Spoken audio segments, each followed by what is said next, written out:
Всем привет, друзья! Это вторая часть обзора на главные события 2003 года, и сегодня в выпуске. Как вся страна начинала жить в кредит. Эпидемия неизвестного вируса и страшная жара. Хиты кинопроката и отличные компьютерные игры. Невероятные музыкальные открытия и масштабные празднования. Самые интересные события России и мира – все это прямо сейчас. Друзья, напишите любой комментарий под этим видео, это очень поможет развитию канала, также не забывайте поддерживать нас лайком, подпиской или донатом по ссылкам в описании.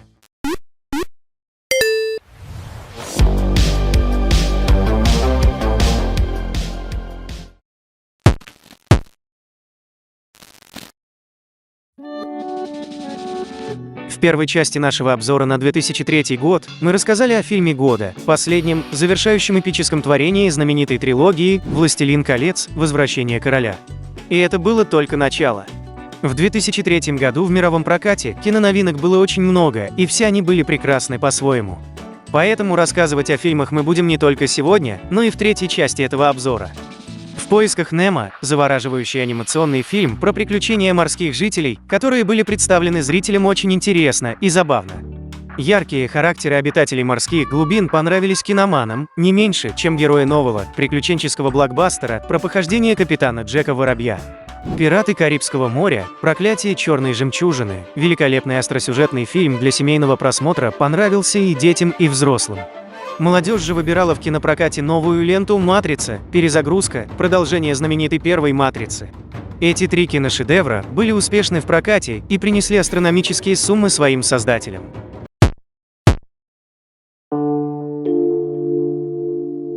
В российской индустрии кино творческий подъем.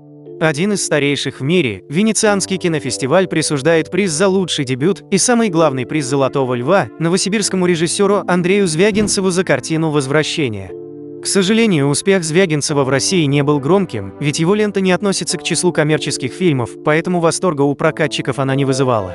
История взаимоотношений отца и сына и человеческая трагедия, показанная в картине Звягинцева, не заинтересовала кинопродюсеров. Фильм переходит в России в жанр «кино не для всех». А что вы хотите? Время такое, говорят критики, и от этого на душе немного грустно.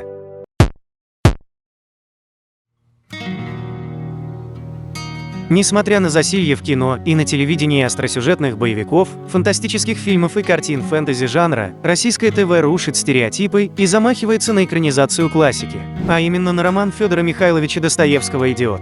В главных организационных и постановочных ролях продюсер Валерий Тодоровский и режиссер Владимир Бортко. Встреча с нашим классическим и вечным обещает быть многосерийной, в количестве 10 серий. Представление сериала зрителям назначено на государственном канале «Россия». Телевизионный эксперимент получился и вышел очень удачным, телезрители оценили сериал и особенно плеяду популярных российских актеров Владимира Машкова, Алексея Петренко и Евгения Миронова в роли князя Мышкина.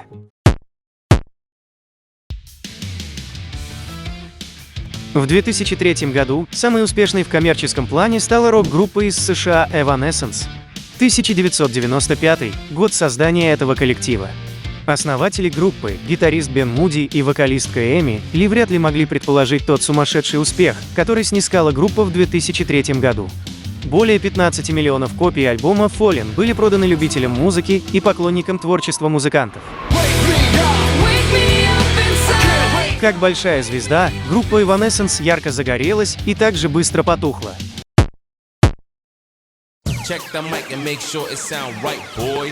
2003 год стал еще и годом двух рэперов, триумфом их творчества.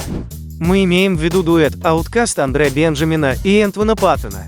Они стали лучшими хип-хоп-исполнителями года, как по народному признанию, так и по мнению мэтров музыкального искусства. Премия Грэмми 2003 года за лучший альбом – тому яркое доказательство.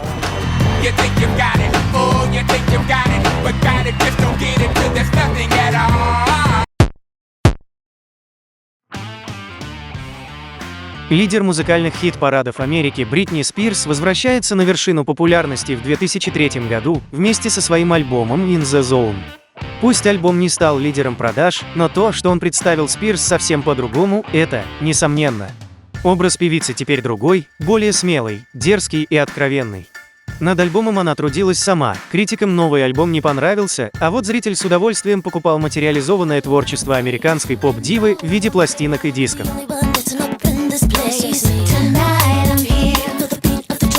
Церемония Video Music Awards 2003 запомнилась страстным поцелуем Бритни и Мадонны, что сыграет решающую роль в скандальности альбома и его продажах.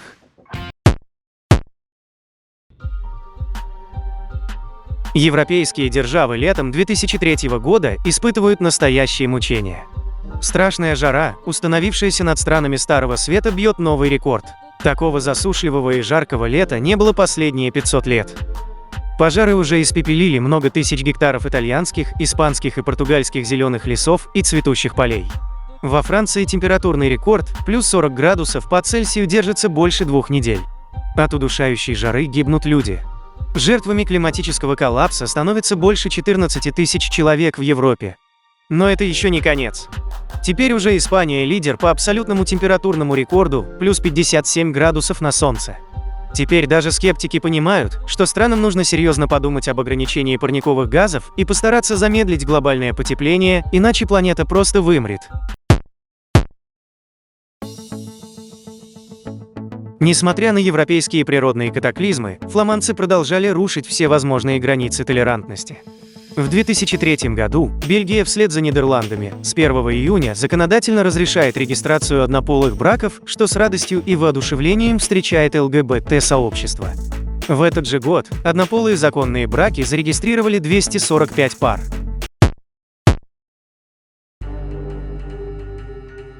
Опасная эпидемия снова грозит миру, и снова из Азии. ВОЗ делает срочное заявление. 13 марта в Гонконге от новой, незнакомой миру инфекции скончался американец. Инфекцию удалось выявить. Ученые назвали ее атипичная пневмония. Паника в Азии. Россия настороже. А ВОЗ только подливает масло в огонь. Смертельных случаев все больше, эпицентр эпидемии в Гонконге. Китай закрывает границы и вводит жесткие ограничительные меры. Благодаря этому инфекция не смогла быстро распространиться по миру. В России подтвержден диагноз у одного человека. К счастью, у него все обошлось, все контактировавшие с ним люди, а это около 50 человек, не заболели. Мир выдохнул. Эпидемию быстро взяли под контроль. 19 июня ВОЗ объявила о том, что атипичная пневмония или SARS больше не угрожает человечеству. Но многие эксперты призадумались, не была ли эта инфекция предвестником чего-то более страшного? И, как оказалось, они были правы. В 2020 году к нам пришел коронавирус. Друзья, лайк и подписка на наш канал улучшает иммунитет, настроение и аппетит. Научных исследований, конечно, не проводилось, зато это абсолютно бесплатно и 100% никак не навредит.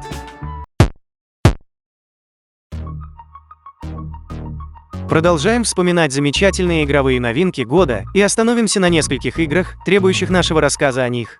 Поклонники серии ждали эту игру, и вот свершилось. 17 ноября 2003 года миру представлена потрясающая игра Need for Speed Underground. Компьютерные автолюбители и фанаты фильма «Двойной форсаж» отрывались по полной. Бешеные скорости, ночные трассы, яркие спорткары захватили игроков всего мира. Любите фильмы ужасов и самые страшные пугалки и страшилки? Тогда Silent Hill 3, новинка 2003 года одноименной серии игр, это для вас. Вот где жути и кошмаров было хоть отбавляй. Всем, у кого неустойчивая психика, игра строго не рекомендуется. Достаточно странная игра, которой трудно дать какую-то жанровую классификацию.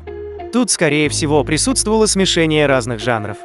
Но экшена, головоломок и загадок в игре хватало. Название «За гранью добра и зла» полностью себя оправдало, игрокам приходилось отвечать прежде всего себе на поставленный вопрос, что такое добро, а что такое зло. В истории далекого будущего эти ответы находили не все. Postal 2 – вот где торжествовали эмоции. В игре можно было так выпустить пар, что спокойствия хватало на неделю вперед. Главный герой игры, по имени Чувак, выполняет задания, и его фантазиям, грубости и жестокости нет предела. Игра была запрещена во многих странах из-за чрезмерной жестокости.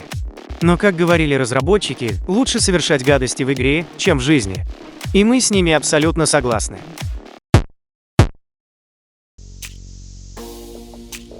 27 мая страна праздновала 300-летие Санкт-Петербурга. Город над Вольной Невой отпраздновал свой юбилей с небывалым размахом, затмив купеческое празднование 850-летия столицы, ну а как могло быть по-другому, ведь теперь Петербург. Это не просто культурная столица, это родина президента страны. Празднование сделало Петербург деловым и политическим центром Европы. В городе проходят саммиты Большой Восьмерки, Евросоюза и СНГ. Владимир Путин публично признается в любви к городу, стоя на мосту на фоне Невы.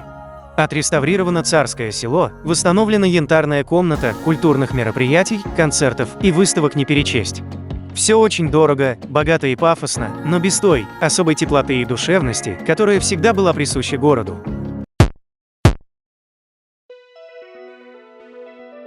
Федеральная власть заявляет, конституционный порядок в Чеченской Республике наведен. Ее новый глава, Ахмад Кадыров, бывший муфтий, ныне руководитель российского региона. Кадырову досталась тяжелая ноша, дух сепаратизма еще силен, но команда единомышленников уже подобрана. Впереди много дел по восстановлению республики из руин и борьба с радикализмом всех мастей, который далеко не побежден, и шахистские теракты тому подтверждение. 2003 год ознаменован трагическими терактами шахидов. Их за год 7, и это очень много. Подрыв грузовиков-таранов в республике, теракты чеченских смертниц в Москве – все это звенья одной цепи. Везде гибнут ни в чем не повинные люди. Москва понимает, что противодействие самой технологии терроризма теперь самое главное. Вести разъяснительную работу, противодействовать вербовке молодежи придется всем органам государственной власти, общественным, религиозным и молодежным организациям.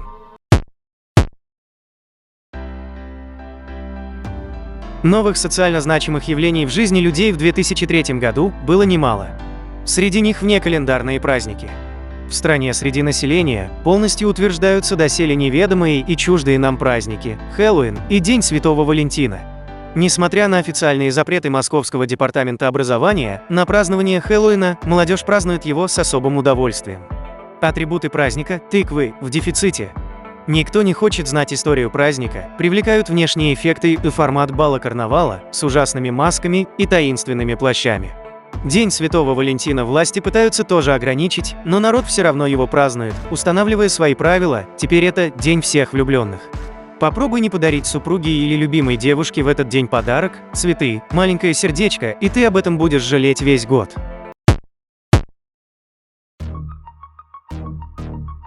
Россияне наконец-то распробовали жизнь в кредит. Объем потребительского кредитования растет невиданными до этого года темпами. Новая современная черта национального характера 2003 года – кредитная беспечность. Займы берутся на новые автомобили, технику, ремонты, отдых и туристические поездки, и это несмотря на то, что банковские кредитные ставки выше в 4 с лишним раза, чем в странах Европы. Россиян это не страшит. Черта русского характера – бесшабашность. Никто не задумывается о том, как отдавать заемные средства в будущем. «Живем один раз» – одна из популярных в России фраз.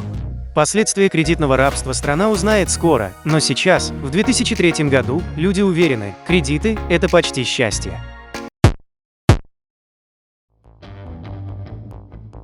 На этом мы заканчиваем вторую часть обзора на главные события 2003 года и сразу приглашаем вас в следующее путешествие в прошлое. Вы можете посмотреть наши обзоры на предыдущие годы.